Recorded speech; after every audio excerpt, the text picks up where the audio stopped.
The Galactic University Exchange Program. The lecture hall of Galactic University buzzed with an electric mix of excitement and apprehension. Beings from across the cosmos filled the tiered seating, their diverse forms a testament to the vastness of the universe. At the center of attention stood Professor Zix9, a Quantonian with shimmering, nebula-like skin. "Attention, students," the professor's voice resonated, instantly silencing the chatter. "As you know, our xenobiology program is renowned for its hands-on approach. This cycle, we have a unique opportunity. We'll be conducting our field studies on a planet classified as a Deathworld." A collective gasp rippled through the audience. Deathworlds were the stuff of legends, planets so fraught with danger that their native species were considered universal anomalies. Earth.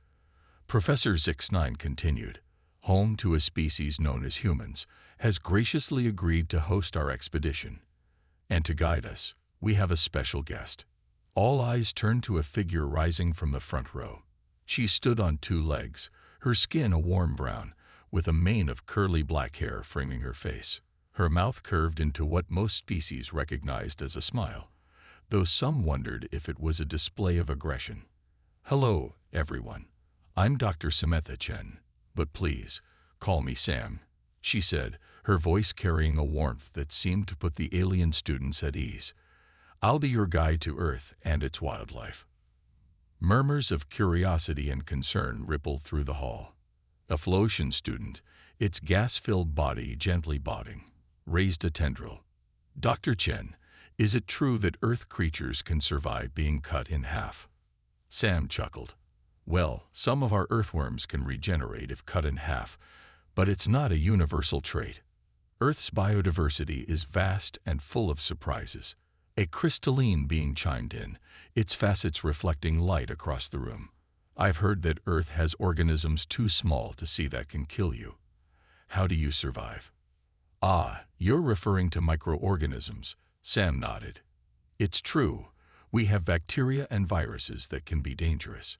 But we've also developed impressive immune systems and medical technologies to combat them." The questions flew fast and furious after that. Sam fielded each one with patience and humor, her enthusiasm for her homeworld evident in every answer. "Is it true your oceans are filled with acid?" "Not acid, but salt water, though we do have some impressively acidic and alkaline lakes." "Do your flying creatures breathe fire?" "I wish, but we do have some that can mimic almost any sound they hear." As the cue and a session wound down, Professor Zix9 stepped forward again. "Thank you, Dr. Chen. Students, prepare yourselves. In one standard week, we depart for Earth. Study your briefing materials carefully. Remember, this is a death world. Caution and respect are paramount." As the students filed out, a mix of trepidation and excitement in their wake, Sam found herself surrounded by a small group of the more curious learners. A Vaporin, its misty form constantly shifting, spoke up. "Dr. Chen, I'm West. I'm specializing in atmospheric interactions. Earth's weather patterns are fascinating to me."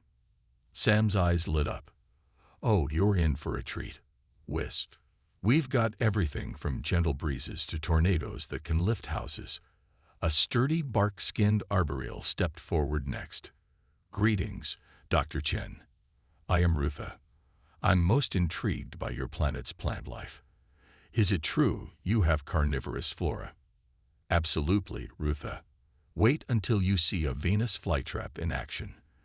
It's not big enough to eat you, but it's still an impressive sight." The last to introduce themselves was a being that seemed to be made of living metal, its surface constantly rippling like quicksilver. "I am Ferex," it said, voice tinged with an electronic buzz. "I'm curious about your world's geology. The tectonic activity sounds intense." Sam nodded enthusiastically. "Oh, you'll love this, Ferex. We've got volcanoes, earthquakes, geysers, the works. Earth's geology is never boring." As the group chatted, a commotion near the exit caught their attention. A gelatinous being was stuck in the doorway, its amorphous body having expanded with anxiety. "Oh dear," Sam murmured. "Excuse me for a moment." She approached the struggling student, her voice soft and reassuring. "Hey there, what's your name?" "V. Bloddard," the being burbled nervously. "Nice to meet you, Bloddard." Deep breaths. "Okay. Well, whatever your species' equivalent of breathing is. That's it. Now think compact thoughts. Imagine yourself streaming through smoothly." Gradually, Blobbert's form condensed, allowing them to slip through the doorway. "Thank you, Dr. Chen," they wobbled gratefully. "No problem at all, Blobbert. And hey, wait until you see how some Earth creatures shape-shift. You might pick up a few tricks." Returning to the small group, Sam clapped her hands together. "All right, future Earth explorers. Any last questions before we wrap up?" Wisp's misty form swirled thoughtfully. "Dr. Chen, with all these dangers, how do humans manage to thrive on such a world?" Sam's smile turned wistful. "That's a complex question, Wisp. I suppose it's a combination of adaptability, resilience, and a good dose of stubborn determination.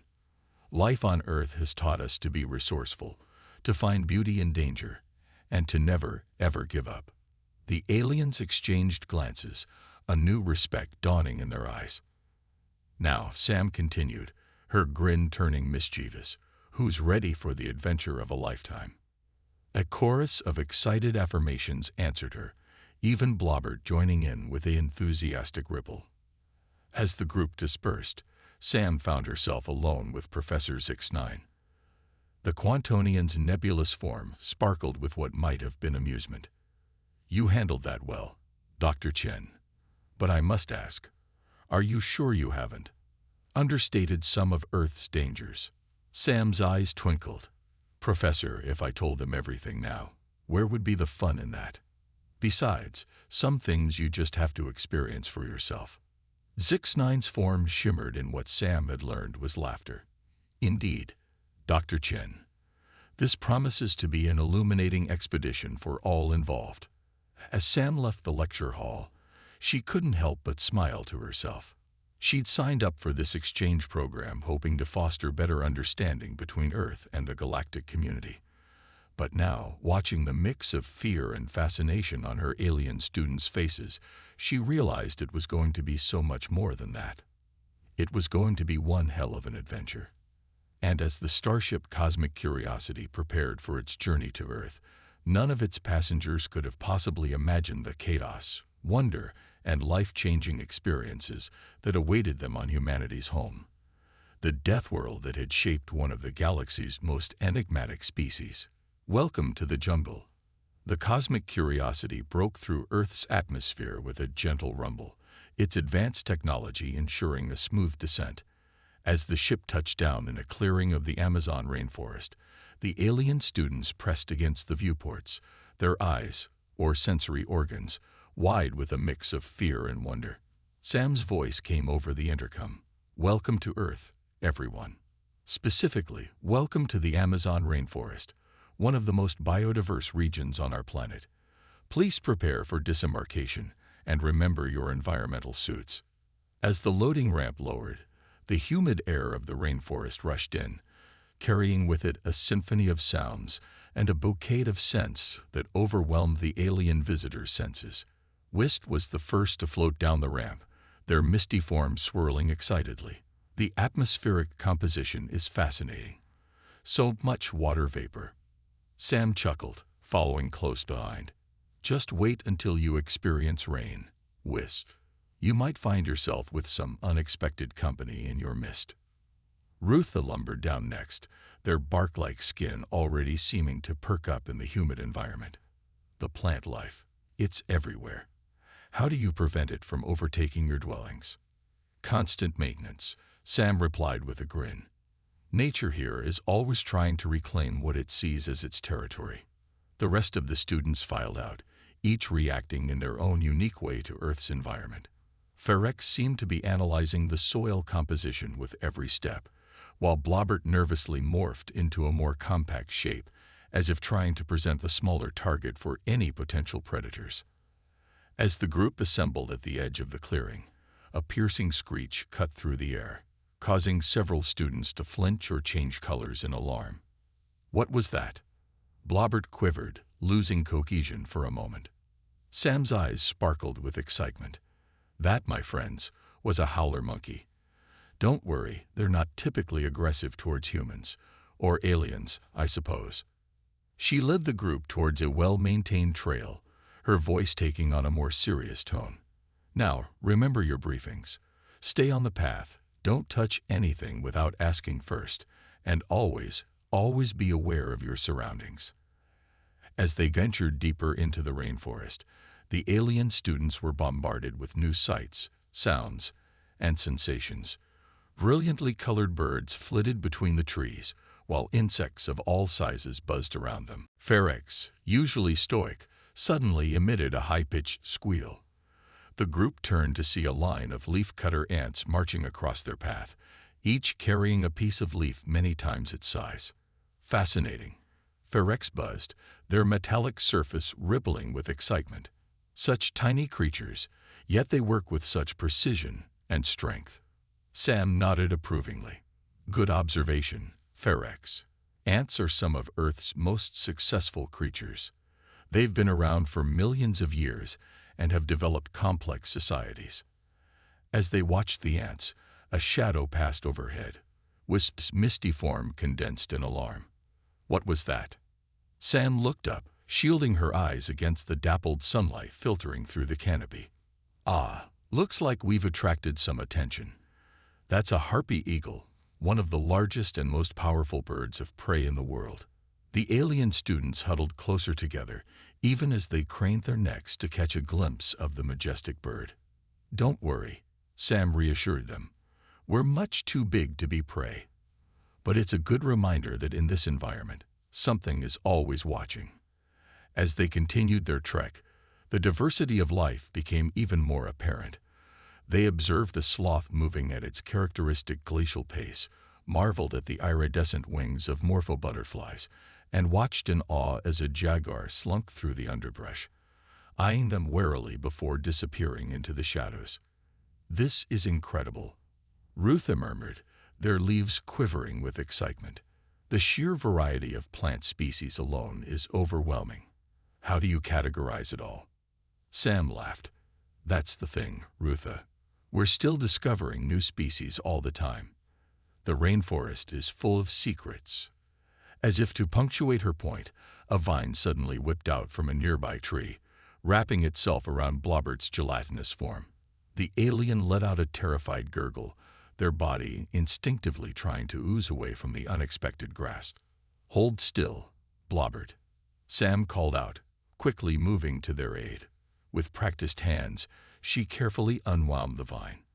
It's okay. It's just a vine tendril. Some plants here have evolved to climb by sending out feelers. Blobbert reformed, still shaking slightly. It tried to eat me. Sam patted them reassuringly. No, it was just looking for support. Although, she added with a mischievous grin, we do have some carnivorous plants. But don't worry, none big enough to eat you. The group continued on, each new encounter adding to their growing sense of awe and unease about Earth's biodiversity. They observed leaf-mimicking insects that seemed to disappear against their backgrounds, watched a python slowly devour its prey, and marveled at the complex relationships between plants and their pollinators. As they reached a small stream, Sam called for a break. The alien students gratefully sank down on fallen logs or hovering in place, their environmental suits working overtime to regulate their internal conditions in the humid environment. So, Sam said, looking around at her charges with a mix of amusement and pride, what do you think of Earth so far? There was a moment of silence, broken only by the constant background noise of the forest. Finally, Wisp spoke up, their misty form rippling thoughtfully. It's overwhelming. There's so much life, so much interaction. How do you keep track of it all? Sam chuckled. The truth is, we don't. Not completely. Earth's ecosystems are incredibly complex. We're always learning, always discovering new connections. Ferex chimed in, their metallic surface reflecting the dappled sunlight. The constant competition, the struggle for survival. It's both fascinating and terrifying. How do humans fit into all this? That's a complex question, Sam replied, her expression turning serious. We're part of these ecosystems, but we also stand apart. We've learned to adapt, to use our intelligence and technology to carve out our place. But we've also learned, sometimes the hard way, that we have a responsibility to protect and preserve the natural world. As if on cue, a distant rumble of thunder rolled through the forest. The alien students tensed, some changing colors in alarm. "Don't worry," Sam reassured them. "It's just a storm approaching. In fact, this is perfect timing. You're about to experience one of Earth's most impressive displays." As the sky darkened and the wind picked up, the forest seemed to come alive in a new way. Birds called out warnings, small animals scurried for cover, and the trees swayed and creaked. "Brace yourselves," Sam called out, just as the first heavy drops of rain began to fall. The downpour was sudden and intense. Water cascaded through the canopy, creating rivers of rainfall that drenched the alien students despite their protective gear. Lightning flashed overhead, followed by booming thunder that seemed to shake the very ground. Amidst the chaos, something unexpected happened. The aliens, initially frightened by the storm's intensity, began to react with wonder. Wisps' misty form danced with the raindrops, creating mesmerizing patterns. Ruthas spread their leaves wide, seeming to drink in the moisture. Even Blobbert, after the initial shock, began to ripple with something akin to joy as the rain pattered against their gelatinous surface. Ferex, their metallic body glistening with rain, turned to Sam. "This is beautiful," they said, awe evident in their electronic voice. Sam nodded, rain streaming down her face as she grinned broadly. "This is Earth," she said simply. "Beautiful, terrifying, and always full of surprises." As the storm began to subside, leaving the forest dripping and renewed, the alien students gathered around Sam, their eyes, or sensory organs, shining with a new understanding. "I think," Wisp said slowly, "I'm beginning to understand why you call Earth home, despite all its dangers." Sam looked around at the group, noting the changes in their demeanor. The fear was still there, but it was tempered now with respect, wonder, and a growing curiosity. "This is just the beginning," she said, her voice filled with promise and a hint of mischief. "Wait until you see what the oceans have in store for us." As they began their trek back to the ship, the alien students chattered excitedly among themselves, comparing notes on what they'd seen and experienced. Sam couldn't help but feel a surge of pride. They were starting to see Earth as she did, not just as a death world, but as a place of infinite wonder and possibility. Little did they know, their greatest challenges and most awe-inspiring discoveries were yet to come. Deep blue terrors. The cosmic curiosity hummed softly as it hovered above the vast expanse of the Pacific Ocean. The alien students crowded around the viewports, their expressions a mix of awe and trepidation at the endless blue stretching out below them. Sam's voice crackled over the intercom. "Welcome to Earth's oceans, everyone. They cover about 71% of our planet's surface and are home to some of the most diverse and unusual life forms you'll ever encounter." As the ship began its descent towards a floating research platform, Wisp's misty form swirled anxiously. "Dr. Chen, is it true that your oceans are filled with a corrosive substance?" Sam chuckled as she entered the room. "You mean salt water. It's true that it's not exactly friendly to many terrestrial life forms, but it's the cradle of life on Earth. And don't worry, your environmental suits will protect you." The ship docked smoothly with the research platform, and soon the alien students found themselves standing on a deck suspended above the rolling waves. The salty breeze whipped around them, carrying the cries of seabirds and the distant sound of crashing waves. "Now," Sam said, clapping her hands together, "who's ready for a dive?" The aliens exchanged nervous glances. Blobbert's gelatinous form quivered noticeably. "D-dive? You mean go into the water?" Sam nodded, her eyes twinkling with excitement. "That's right. We've got special suits prepared for each of you, adapted to your unique physiologies.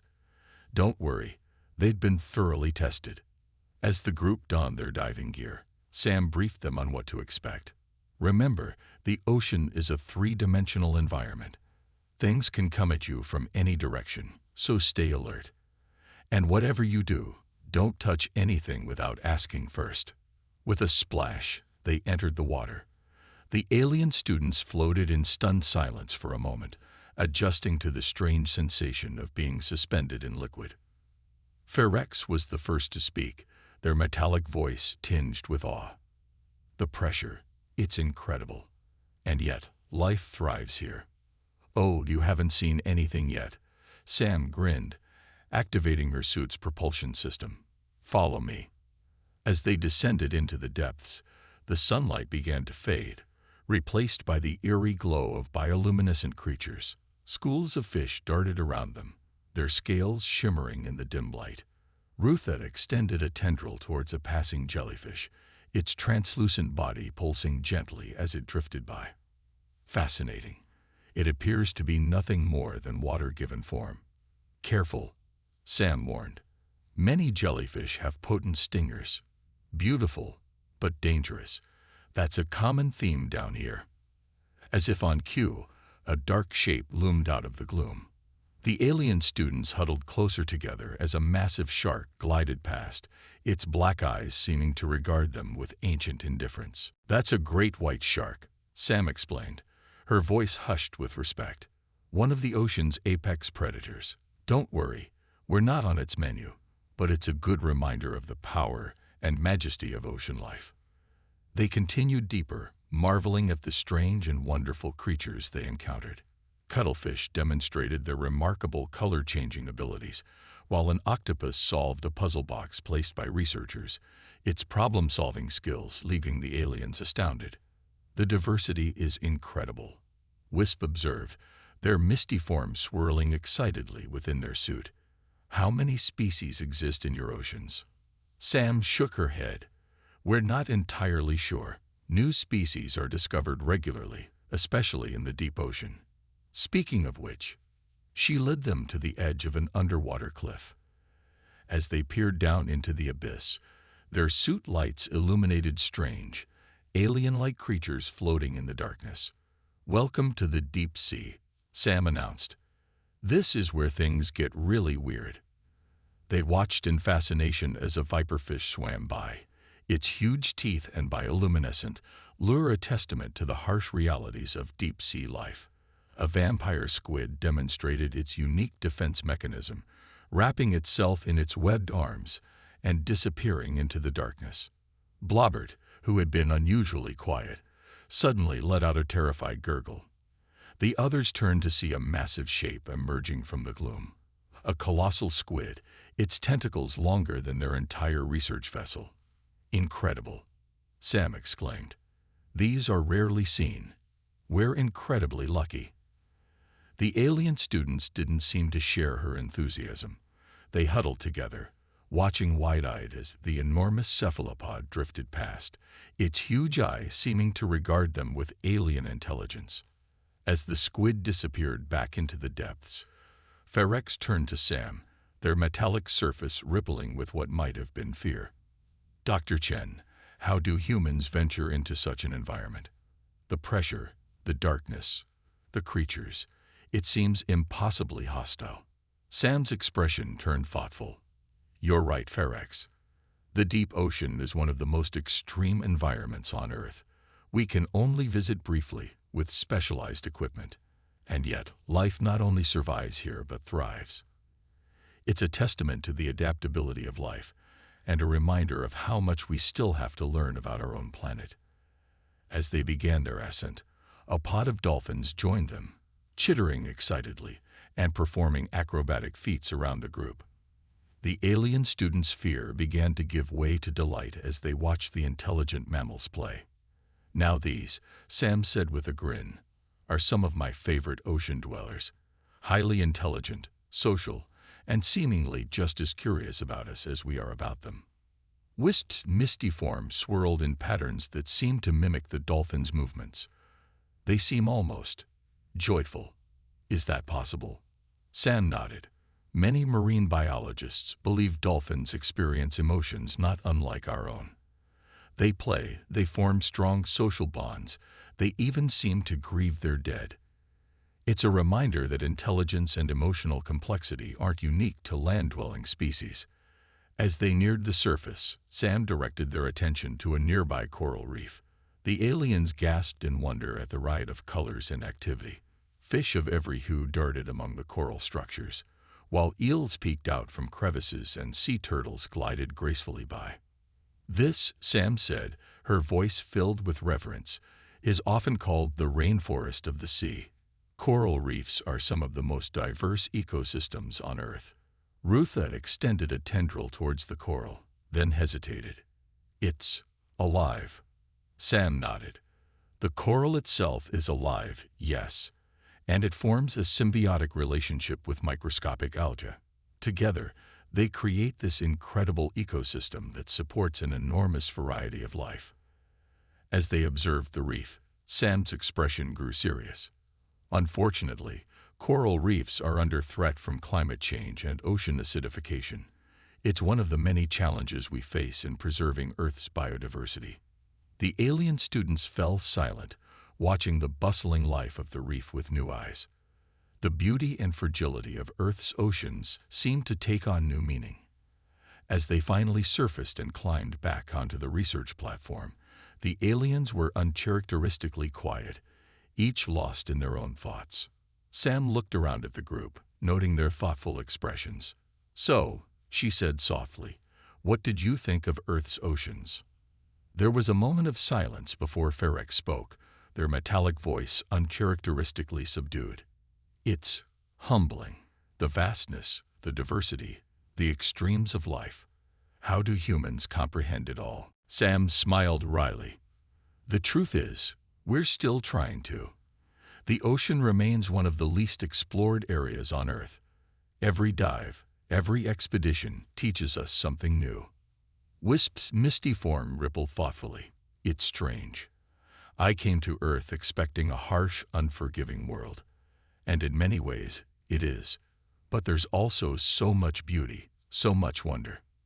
"That's Earth for you," Sam said with a nod. "Beautiful and terrifying in equal measure. It's part of what makes life here so vibrant." As they began to remove their diving gear, Sam couldn't help but notice the change in her students. The fear and trepidation were still there, but they were now tempered with a growing sense of wonder and respect. "Rest up, everyone," she called out as they headed back to the ship. "Tomorrow, we're heading to some of Earth's most extreme environments. The real test is yet to come." As the cosmic curiosity prepared for its next journey, the alien students chattered excitedly among themselves, comparing notes on what they'd seen and experienced. Sam smiled to herself. They were beginning to understand what it meant to be from a Deathworld. The constant challenge, the never-ending wonder, and the fierce joy of survival against the odds. Little did they know, Earth had many more surprises in store for them. Desert mirages and mountain highs. The cosmic curiosity descended through wispy clouds, revealing a landscape that seemed to stretch endlessly in all directions. Golden dunes rose and fell like frozen waves, the morning sun casting long shadows across their rippled surfaces. "Welcome to the Sahara Desert," Sam announced as the ship touched down on a flat, rocky area, one of Earth's most extreme environments.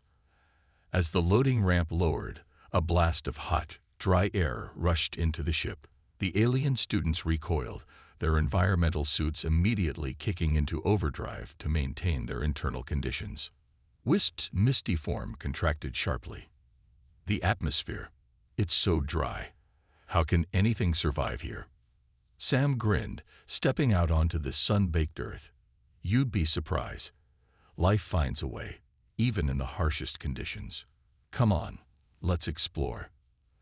As they ventured out into the desert, the alien students marveled at the stark beauty of the landscape. Ferex knelt to examine the sand, their metallic fingers sifting through the fine grains. The mineral composition is fascinating, they buzzed. But how does anything grow in this? Sam pointed to a small, scrubby plant nearby. See that? That's a desert-adapted species. It has deep roots to access underground water and specialized leaves to minimize water loss. Life here has evolved some incredible adaptations. As they walked, Sam pointed out various desert phenomena. A mirage shimmering in the distance, wind-carved rock formations, and the tracks of small animals in the sand. Suddenly, Rutha let out a startled cry. The others turned to see a small, beaded lizard scurrying across the sand. "Don't worry," Sam laughed. "That's just a desert lizard. Watch this." The lizard, sensing danger, suddenly reared up on its hind legs and began to run, its front legs off the ground. "It's dancing." Blobbert gurgled in confusion. "Not quite," Sam explained. "It's running on its hind legs to keep its body off the hot sand. Just one of many clever adaptations desert animals have developed." As the day wore on, the heat intensified. The alien students struggled with the harsh conditions, even with their advanced environmental suits. "I don't understand," Wisp panted, their misty form barely holding together. "How do humans endure this?"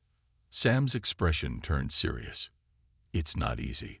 Humans have lived in deserts for thousands of years, but it requires careful adaptation and respect for the environment. We can't survive here without water and shelter." As if to emphasize her point, she led them to a small oasis. The sight of water and greenery amid the barren landscape seemed almost miraculous to the alien students. "Oases like this are crucial for desert life," Sam explained. "They're hotspots of biodiversity in an otherwise harsh environment." As they rested in the shade of palm trees, Sam checked her watch. "All right, everyone. Time for a dramatic change of scenery. We're heading to the mountains."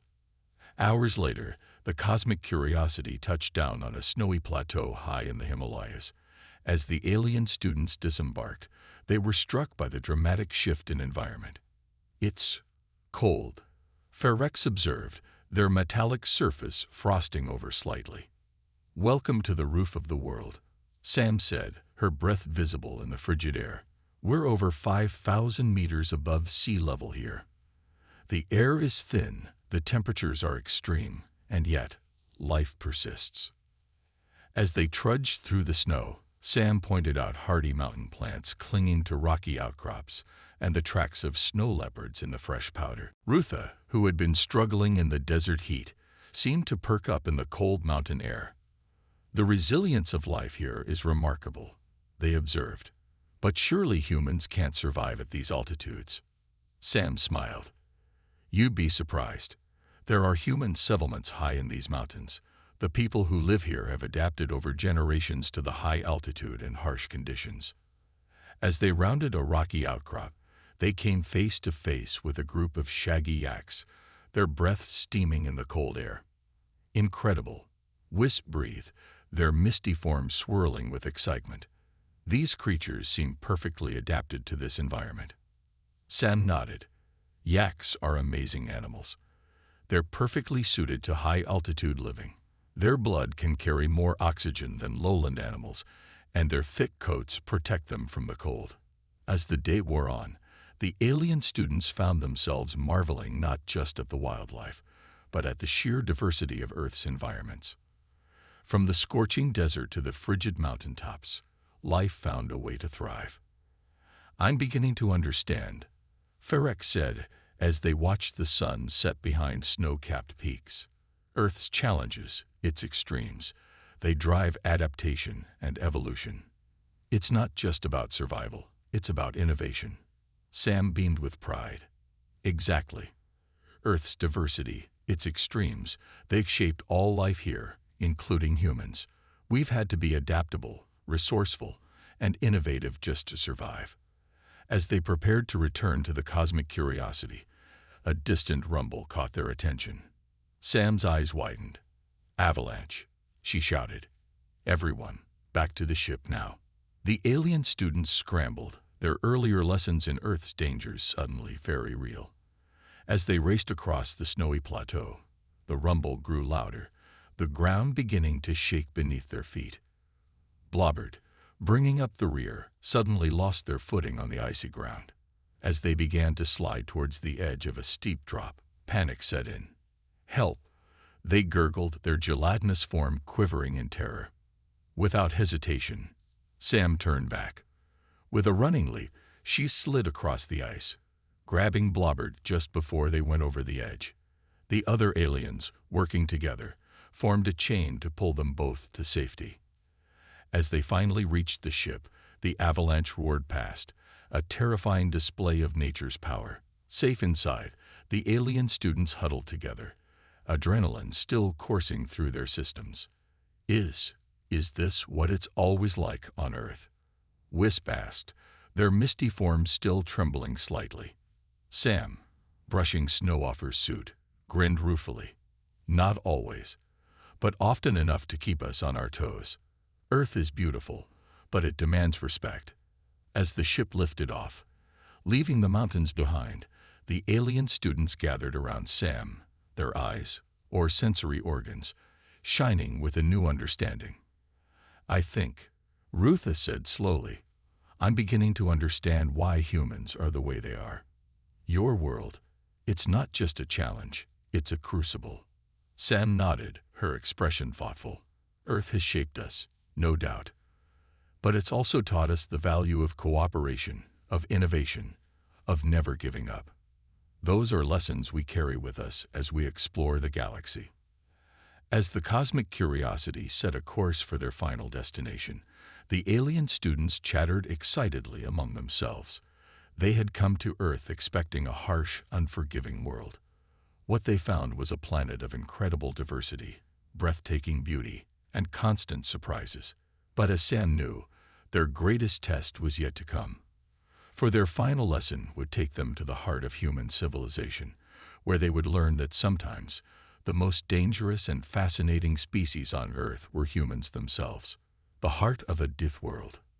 The cosmic curiosity hummed softly as it approached its final destination on Earth. The alien students, gathered in the observation deck, watched with a mixture of excitement and trepidation as the sprawling cityscape of New York came into view. "Welcome," Sam announced, her voice tinged with pride, "to one of Earth's largest human settlements, New York City." As the ship descended, the aliens pressed against the viewports, marveling at the forest of skyscrapers, the winding rivers, and the sheer density of life below. "It's overwhelming," Wisp murmured, their misty forms swirling with agitation. "How can so many humans coexist in such proximity?" Sam grinned. "That's part of what we're here to explore. Human civilization is perhaps our species' greatest adaptation to life on a Deathworld." The cosmic curiosity touched down on a landing pad atop a towering skyscraper. As the alien students disembarked, they were immediately assaulted by the cacophony of city life, the honking of horns, the chatter of millions of voices, the constant thrum of machinery. "Remember," Sam cautioned as they made their way to the elevator, "humans don't know about extraterrestrial life yet. Your environmental suits have been designed to make you look like humans in unusual clothing. Try to blend in." As they emerged onto the bustling streets of Manhattan, the alien students huddled close together, overwhelmed by the sensory overload. For Rex's metallic surface rippled with confusion. "Dr. Chen, I don't understand. Where are the predators? The environmental hazards?" Sam chuckled. "Oh, they're here. They're just different in an urban environment. Watch your step, mind your surroundings, and stick together." As they navigated the crowded sidewalks, Sam pointed out various aspects of city life: the diverse mix of humans from all over the world, the complex transportation systems, the towering achievements of human engineering. Rutha, who had been quiet since their arrival, suddenly spoke up. "Dr. Chen, I'm detecting an incredible variety of plant life. But it's contained," controlled. Why? Sam nodded approvingly. Good observation, Rutha. In cities, we create green spaces, parks, gardens, even green roofs. It's our way of balancing urban development with our need for nature. As they entered Central Park, the aliens visibly relaxed, the green space a welcome respite from the urban jungle. You see, Sam explained, gesturing around. Humans have shaped their environment to suit their needs, but we've also learned the importance of preserving nature, even in the heart of our cities. As they explored the park, they encountered joggers, families picnicking, and street performers. The alien students watched in fascination as humans engaged in activities that seemed to have no immediate survival value. I don't understand, Blobbert gurgled. Why expend energy on these recreational activities? Sam's expression turned thoughtful. That's a deep question, Blobbert. Humans don't just survive, we seek to thrive, to find joy and meaning. These activities, art, sports, social gatherings, they're part of what makes us human. As the day wore on, they explored more of the city, the bustling markets of Chinatown, the artistic enclaves of Greenwich Village, the towering financial districts of Wall Street. Humans seemed to form smaller groups within the larger population. Wisp observed, "Is this for protection?" Sam nodded. In a way, yes. Humans are social creatures. We form communities based on shared interests, cultures, or professions.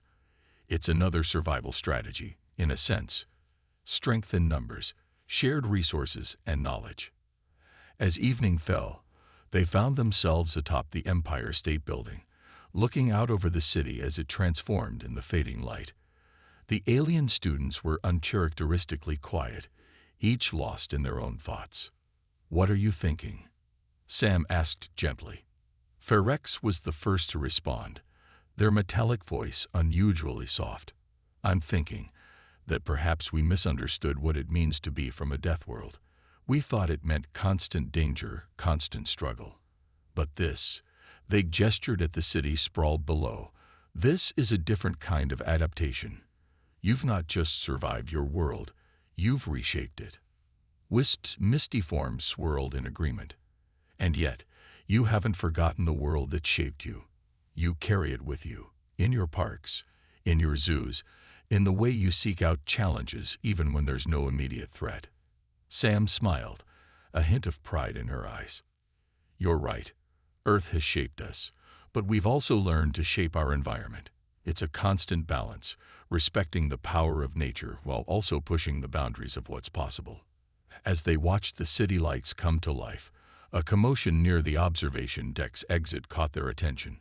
A group of tourists was clustered around something, voices raised in alarm. Sam rushed over, the alien students close behind.